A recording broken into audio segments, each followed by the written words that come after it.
Ajinkya Maharashtra news, एका सामान्य माणसाची अनोखी सुरुवात. संपादक संतोषजी लांडे. पाहुयात काही ठळक आणि महत्त्वाच्या घडामोडी. ऐसा होगा कि 24 तारीख को जीएसएम ऑयल्स करके कंपनी है, डायमंड इंडस्ट्रियल इस्टेट. इस एरिया में एक कंपनी है.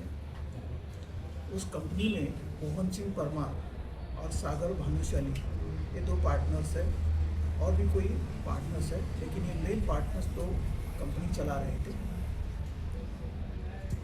तो इस कंपनी का कारोबार भी अच्छी तरीके से चल रहा था. और सागर भानुशाली जो है, ये पेशे से सीए उन्होंने किया है, चार्टर्ड अकाउंटेंट है. उनको बहुत सारी फाइनेंशियल ट्रांजैक्शन के बारे में, कंपनी कैसे ग्रो करनी है, इसके बारे में बहुत सारी जानकारी थी. और पहले वो कंपनी के लिए काम करते थे. और जैसे जैसे उन्होंने कंपनी के ग्रो होने में, कंपनी का जो आर्थिक स्तर है बढ़ाने में, जो उन्होंने उनका जो नॉलेज उन्होंने इस्तेमाल किया, उसकी वजह से कंपनी की ग्रोथ बहुत सारी अच्छी तरीके से चल रही थी. धीरे धीरे वही जो कंपनी के लिए काम करने वाले थे, वही उस कंपनी में पार्टनर बन के आ गए. तो ये जो भानुशाली है, सागर भानुशाली, ये इंडिपेंडेंटली वो इन्वेस्टमेंट भी करते थे. बहुत सारे शेयर मार्केट्स में वो इन्वेस्टमेंट करते थे.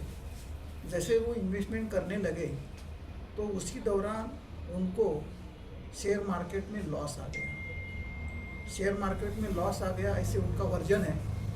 और वो लॉस आ गया, तकरीबन 55 करोड़ का लॉस आ गया, 55 करोड़ का. तो उन्होंने ये सोचा, और बहुत सारे लोगों से पैसा लेके उन्होंने शेयर मार्केट में पैसा डाला था. तो जैसे जैसे शेयर मार्केट में उनका 55 करोड़ का लॉस हो गया, तो उनके मन बहुत सारे लोगों से इन्वेस्टमेंट करने के लिए जितना पैसा लिया था, वो लोग उनके पीछे पड़े और उनसे पैसा मांगना शुरू कर दिया. तो उन्होंने इनके जो पार्टनर है मोहन सिंह परमार, इनके सामने एक प्रस्ताव रखा. ये प्रस्ताव में ऐसा उन्होंने रखा कि अभी तो मैं नया पार्टनर हूँ, अभी 6 महीने के बाद ही मैं कंपनी का शेयर्स मेरा जो है बेच सकता हूँ. तो तब तक आप ये आपका कंपनी का शेयर्स बेचे, और जो पैसा आएगा उससे मैं जितने भी लोगों का मैं कर्जदार हूँ, उन सब का मैं पैसा दूंगा. ऐसा उन्होंने उनको कन्विंस किया, बहुत सारी मीटिंग की. बाद में परमार ने उनको कन्विंस होने के बाद उनके हिस्से के शेयर्स बेच दिए, और 32 करोड़ का पैसा जो लिक्विड मनी उनके पास आया था, थोड़ा बहुत पैसा इनके अकाउंट में डाला.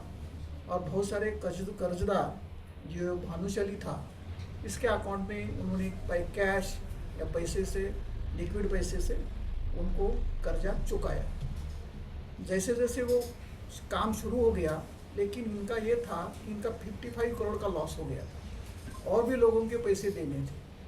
तो इस चक्कर में इस भानुशाली 2-3 महीने से उनके चक्कर में ऐसा आ रहा था, मन में ऐसा आ रहा था कि यदि मैं इसको ही ख़त्म करूं, परमार को, जिसने उसको कंपनी में एंट्री दिया था, जिस कंपनी के लिए वो पहले काम करता था, उसको ख़त्म करूं, तो जो 32 करोड़ है, तो ये देने का कोई सवाल ही नहीं आता है. और धीरे धीरे कंपनी का जो मालिक है, ये खुद बन जाए. तो ऐसा उनके मन में आया, और उसने एक प्लानिंग करना शुरू कर दिया. तो उसका एक फ्रेंड है, उसका फ्रेंड को उसने ये सुझाव दिया, और उस फ्रेंड ने वो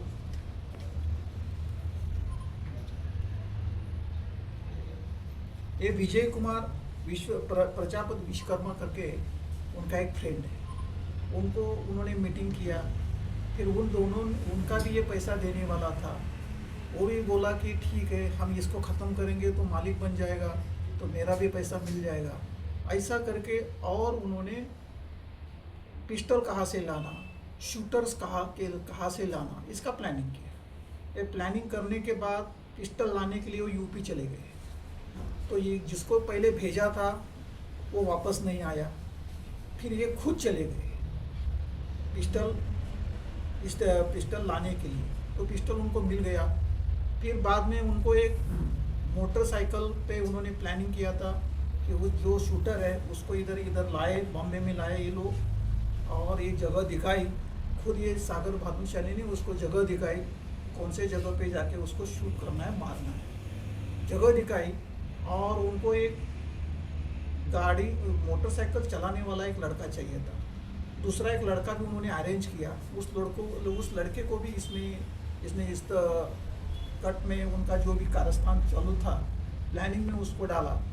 और वो 24 तारीख को ये लोग उस कंपनी के बाहर गए और उन्होंने थोड़ा आधा घंटा उधर रुकने के बाद जैसे ही ये मोहन सिंह अपनी कंपनी का कामकाज निपटने के बाद वो अपने कार की तरफ आ रहा था, उसी दौरान ये जो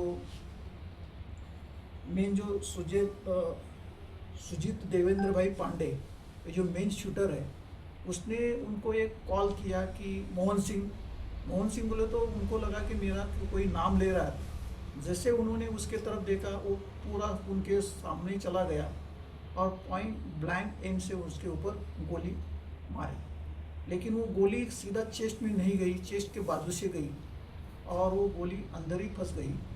और लेकिन वो और भी गोली मारना चाह रहा था, लेकिन उसका पिस्टल जो ब्लॉक हो गया। तो उसी दौरान ये गिर गया, तो उसने पिस्टल का बट से उसके हेड के ऊपर बहुत सारे ठोसे मार दिए, जैसे कि उसके हेड के भी इंजरी हो गई।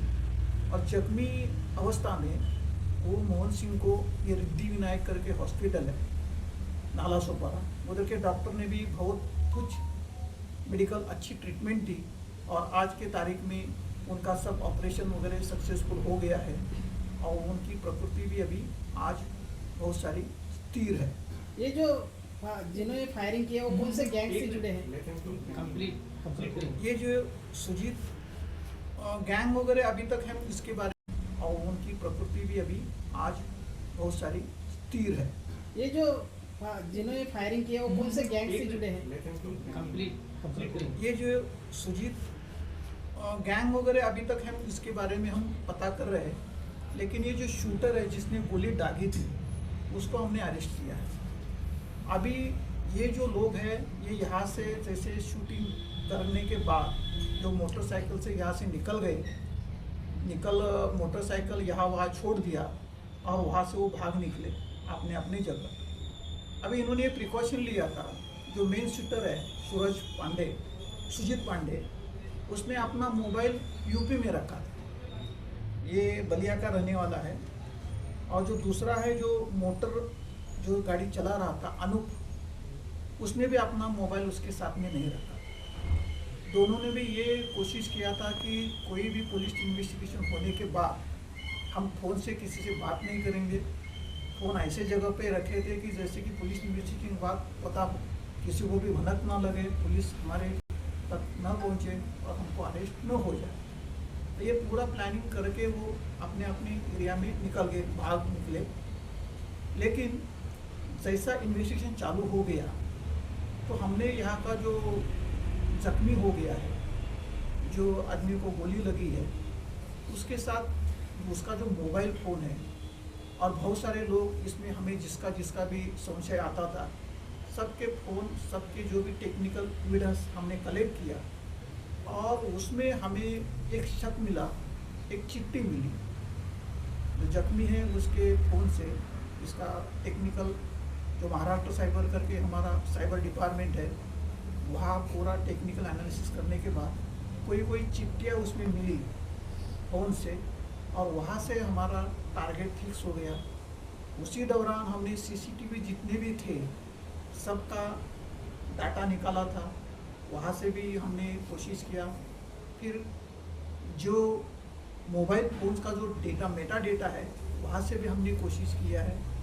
और तीसरी महत्वपूर्ण बात यह है कि हमने यहाँ वहाँ के जितने भी इंटेलिजेंस इनपुट्स आते हैं उसके ऊपर भी ध्यान दिया था। लेकिन ये सब वर्कआउट होने के बाद जैसे ये विक्टिम को भी अभी आज तक उसको कॉन्फिडेंस है कि वो सागर भानुशाली उसके ऊपर कभी भी हमला नहीं कर सकता है, इतना ये उसके फेवर में था। ये मिलजुल के काम कर रहे थे, लेकिन ये कर्जबाजारी होने की वजह से उसने सब प्लानिंग किया है कंपनी का मालिक बनने के लिए। और इसमें जो लोग यूपी से फायरिंग करने के लिए आए थे, एक लड़का गुजरात से आया था जो गाड़ी चला रहा था, जो लोग यहाँ बॉम्बे में रह के प्लानिंग कर रहे थे, ऐसे कुल मिला के 6 लोगों को हमने आज अरेस्ट किया है। पूरा टेक्निकल एविडेंस हमारे पास है और ये एविडेंस का प्रूफ होने के बाद ही हमने वो सब लोगों को अरेस्ट किया है। सर वो